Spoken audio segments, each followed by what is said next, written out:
आज की वीडियो में हम बात करने वाले हैं कि ओवर हार्वेस्टिंग क्या होती है एंड कैसे आप भी इस फ्रॉड के शिकार हो सकते हो। आज की वीडियो में हम बात करेंगे कि कैसे सिर्फ सस्ते के चक्कर में लोग अपना हेयर ट्रांसप्लांटेशन खराब तो करवा ही रहे हैं और ऊपर से वो इतनी बड़ी प्रॉब्लम क्रिएट कर रहे हैं जिसका फ्यूचर में कोई भी इलाज नहीं है। Hey guys, welcome back to this channel. कैसे हैं आप सभी? उम्मीद करता हूँ बहुत ही ज्यादा बेटर होंगे। आज की वीडियो में हम बात करने वाले हैं कि ओवर हार्वेस्टिंग क्या होती है एंड कैसे आप भी इस फ्रॉड के शिकार हो सकते हो अगर आपने इन चीजों का ख्याल नहीं रखा अपने हेयर ट्रांसप्लांट से पहले। आज की वीडियो में हम बात करेंगे कि कैसे सिर्फ सस्ते के चक्कर में लोग अपना हेयर ट्रांसप्लांटेशन खराब तो करवा ही रहे हैं और ऊपर से वो इतनी बड़ी प्रॉब्लम क्रिएट कर रहे हैं जिसका फ्यूचर में कोई भी इलाज नहीं है। और आज की वीडियो में हम आपको एक पेशेंट का प्रूफ भी शेयर करने वाले हैं जिनके साथ रिसेंटली एक फ्रॉड हुआ है और आपको बताने वाले हैं कि कैसे वो इन चीजों से बच सकते थे और कैसे आपको भी इन चीजों से बचना है अगर आप अपना हेयर ट्रांसप्लांटेशन करवाने का प्लान कर रहे हो तो। इसीलिए आज की वीडियो काफी ज्यादा इंटरेस्टिंग होने वाली है। वीडियो को स्टार्टिंग से लेकर एंड तक आप जरूर देखिएगा। दोस्तों वीडियो की तरफ बढ़ते हैं, लेकिन सबसे पहले अगर आप अपना हेयर ट्रांसप्लांटेशन करवाना चाहते हो और आप कंफ्यूज हो आपको कितने ग्राफ लगेंगे, आपका ट्रांसप्लांटेशन में खर्चा कितना आएगा, आपको ट्रांसप्लांटेशन करवाना चाहिए भी कि नहीं और आप भी हेयर ट्रांसप्लांट से रिलेटेड इन्फॉर्मेशन सर्च कर रहे हो तो आप हमारी वेबसाइट www.besthairhelp.com पर विजिट कर सकते हो। वहां पे आपको हेयर ट्रांसप्लांट से रिलेटेड सारी की सारी इन्फॉर्मेशन मिल जाएगी और आप भी अपना ट्रांसप्लांटेशन 100% सक्सेसफुली करवा पाओगे जैसे कि काफी लोग करवा चुके हैं। नीचे मैंने डिस्क्रिप्शन में लिंक दिया हुआ है वेबसाइट का, आप वहां पे जाकर हमसे कॉन्टैक्ट कर सकते हो। देखिए वीडियो में सबसे पहले हम ये जान लेते हैं कि ओवर हार्वेस्टिंग होती क्या है। देखिए जैसे कि आप सभी जानते हैं कि बेसिकली हेयर ट्रांसप्लांटेशन में होता क्या है, हेयर ट्रांसप्लांटेशन में एक प्लेस से ग्राफ्ट्स को निकाला जाता है और दूसरे प्लेस में लगा दिया जाता है जहां पे भी आपकी बॉल्डनेस होती है और इसीलिए उसको हेयर ट्रांसप्लांटेशन बोलते हैं। और जो ग्राफ्ट्स का नंबर होता है, कितने ग्राफ्ट्स आपको निकाल के लगाने हैं, वो डिपेंड करता है आपके बालों की कंडीशन पे, वो आपके बॉल्डनेस पे डिपेंड करता है कि कितना ज्यादा बॉल्डनेस आपका हुआ है। अब एक अच्छे हेयर ट्रांसप्लांटेशन में होता क्या है कि जितने ग्राफ्ट्स की आपको जरूरत होती है उतने ही ग्राफ्ट्स आपके निकाले जाते हैं। हो सकता है 10 से 20 ग्राफ्ट ऊपर नीचे हो जाए और ये बेसिकली डॉक्टर डिसाइड करते हैं कि आपको कितने ग्राफ्ट्स की जरूरत है एंड कितने ग्राफ्ट्स आपके निकाले जाने हैं। और एक और इंपॉर्टेंट बात यह है कि जो एक्सट्रैक्शन होता है, मतलब जहां से ग्राफ्ट्स निकाले जाते हैं, वो एक सेफ जोन उसको कहते हैं, राइट। मतलब एक पर्टिकुलर जोन होता है आपके स्कैल्प में जहां से ग्राफ्ट को एक्सट्रैक्ट किया जाता है और उसी सेफ जोन से आपका ग्राफ्ट का एक्सट्रैक्शन होना भी चाहिए। मतलब वहीं से आपके ग्राफ्ट निकाले भी जाने चाहिए ताकि इन फ्यूचर वो बाल दोबारा से ना झड़ जाए। लेकिन सपोज आपको जरूरत थी 3000 ग्राफ्ट की, राइट। आपको 3000 ग्राफ्ट की जरूरत थी लेकिन आपके 4000 ग्राफ्ट निकाल दिए जाए और जिस एरिया में 3000 ग्राफ्ट लगने चाहिए थे, जिस एरिया में 3000 ग्राफ्ट की जरूरत थी, उसी सेम एरिया में 4000 ग्राफ्ट लगा दिए जाए तो इससे दो बहुत बड़ी प्रॉब्लम्स हो सकती है जिसका फ्यूचर में कोई इलाज भी ना हो। अगर मैं बात करूं नंबर 1 प्रॉब्लम की तो वो है अनइवन डेंसिटी,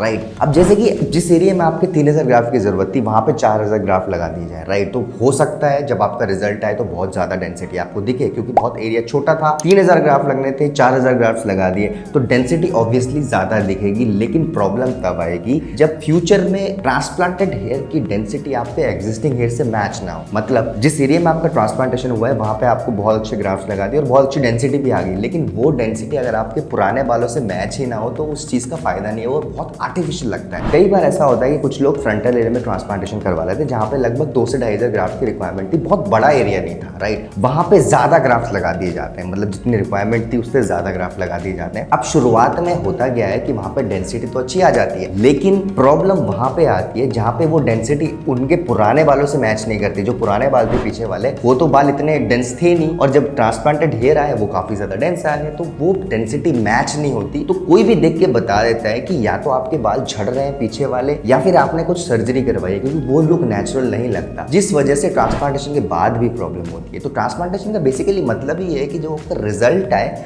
वो नेचुरल हो, राइट। वरना अगर आर्टिफिशियली रिजल्ट आना है तो उससे बढ़िया विग पहन सकते हो, पैचेस लगा सकते हो। तो ये तो प्रॉब्लम नंबर 1 थी, दैट इज अनइवन डेंसिटी, जहां पे आपकी डेंसिटी मैच नहीं करती एग्जिस्टिंग हेयर से। अगर आपके ज्यादा ग्राफ्ट उस पर्टिकुलर एरिया में लगा दिए जाए जहां पे उतने नंबर ऑफ ग्राफ्ट की रिक्वायरमेंट थी नहीं। और अगर मैं बात करूं दूसरी बड़ी प्रॉब्लम की जो कि बहुत बड़ी प्रॉब्लम है एंड इसका कोई फ्यूचर में इलाज नहीं है, दैट इज आपका जो डोनर है वो अवेलेबल नहीं रहता फ्यूचर के लिए, राइट। अब मैं इसको समझाता हूं। सपोज आपको 3000 ग्राफ्ट की रिक्वायरमेंट थी फ्रंटल एरिया में, राइट। आपने उसी एरिया के लिए 4000 ग्राफ्ट पीछे से निकाल दिए गए, राइट। अब वो 4000 ग्राफ्ट निकाले और 4000 ग्राफ्ट लगा भी दिए। हो सकता है आप एक पल के लिए ये भी मान लो कि ठीक है मेरी डेंसिटी मैच नहीं कर रही, जब आपका रिजल्ट आया कोई बात नहीं मैं मैनेज कर लूंगा, लेकिन जो आपके पुराने बाल हैं एक ना एक दिन वो भी झड़ेंगे, ठीक है। ट्रांसप्लांटेड हेयर तो नहीं झड़ेंगे ऑब्वियसली, वो ODST प्रूव होते हैं, लेकिन जो आपके एग्जिस्टिंग हेयर है वो इन फ्यूचर सपोज 10 साल बाद झड़ गए, आप बोलोगे ठीक है झड़ गए, मैं उसमें भी ट्रांसप्लांटेशन करवा लूंगा, लेकिन कहां से आप ट्रांसप्लांटेशन करवाओगे? आपके पास तो डोनर एरिया बचा ही नहीं, क्योंकि आपने पहले ही ट्रांसप्लांटेशन में 4000 ग्राफ्ट पीछे से निकाल दिए और आपका आगे लगा दिए, तो पीछे तो अब बहुत ही कम ग्राफ्ट बचे हैं और इतने कम ग्राफ्ट में आपका पीछे वाला एरिया कंप्लीट नहीं होने वाला। अगर आप पहले सेशन में जितने ग्राफ्ट की जरूरत थी उतने ही ग्राफ्ट निकाल के आगे लगाते तो आपके पास दूसरे सेशन के लिए ग्राफ्ट बचे होते, ताकि आप दूसरा सेशन करवा लेते एंड आपको फ्यूचर में तीसरा सेशन नहीं करवाना पड़ता। क्योंकि आपने पहले ही सेशन में इतने ज्यादा ग्राफ्ट निकाल के आगे लगा दिए, आपके पास सेकंड सेशन के लिए ग्राफ्ट नहीं बचते। और बिलीव मी, इसका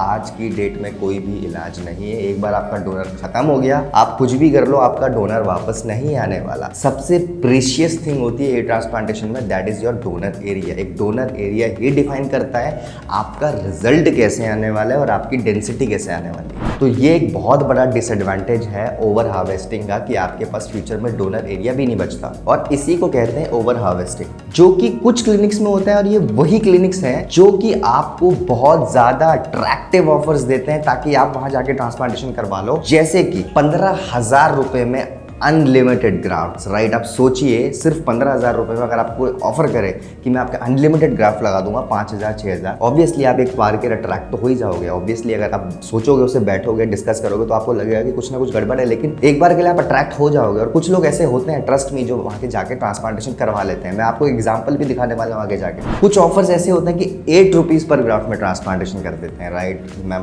जानता हूँ ऐसे क्लिनिक्स को। मैं रिसेंटली इंस्टाग्राम चला रहा था, मुझे एक एडवर्टाइजमेंट देखा जहाँ पे लिखा था 8 रुपीज पर ग्राफ्ट में best hair transplantation. How can it be possible? आप सोचिए खुद ही, जहां इंडिया में 20 से 25-30 रुपए में ट्रांसप्लांटेशन हो रहा है, अच्छा वहां कैसे 8 रुपीज में अच्छा ट्रांसप्लांटेशन हो सकता है, और कैसे 15,000 में अनलिमिटेड ग्राफ्ट्स लगाए जा सकते हैं। So this is the thing जो वो लोग अपना रहे हैं। यही कुछ एडवर्टाइजिंग टैक्टिक्स है जो कि वो अपना रहे हैं सिर्फ पेशेंट्स को अट्रैक्ट करने के लिए। और बिलीव मी, रिजल्ट्स की मैं बात करूं तो बहुत खराब रिजल्ट्स आ रहे हैं, क्योंकि उन क्लिनिक्स में, उन पर्टिकुलर क्लिनिक्स में जो ट्रांसप्लांटेशन हो रहा है ना, बिलीव मी, वहां पर डॉक्टर्स अवेलेबल ही नहीं है। मतलब डॉक्टर का नामो निशान नहीं है उन क्लिनिक्स में, ट्रांसप्लांटेशन चल रहा है। उनका काम है कि पेशेंट को लाके, कैसे भी लाके, कोई भी ऑफर देके बस क्लिनिक में लाओ और ट्रांसप्लांटेशन करवाओ। उन क्लिनिक्स की टैक्टिक्स ही होती है। अभी रिसेंटली एक पेशेंट ने हमें कॉन्टैक्ट किया कुछ टाइम पहले, और उन्होंने बहुत ही ज्यादा चीप कॉस्ट में अपना ट्रांसप्लांटेशन करवाया था। मतलब 10 से 15,000 के बीच में उन्होंने अपना ट्रांसप्लांटेशन करवाया था, और बहुत ज्यादा ग्राफ्ट की रिक्वायरमेंट थी, राइट। सबसे पहली बात, पेशेंट बहुत ज्यादा यंग थे,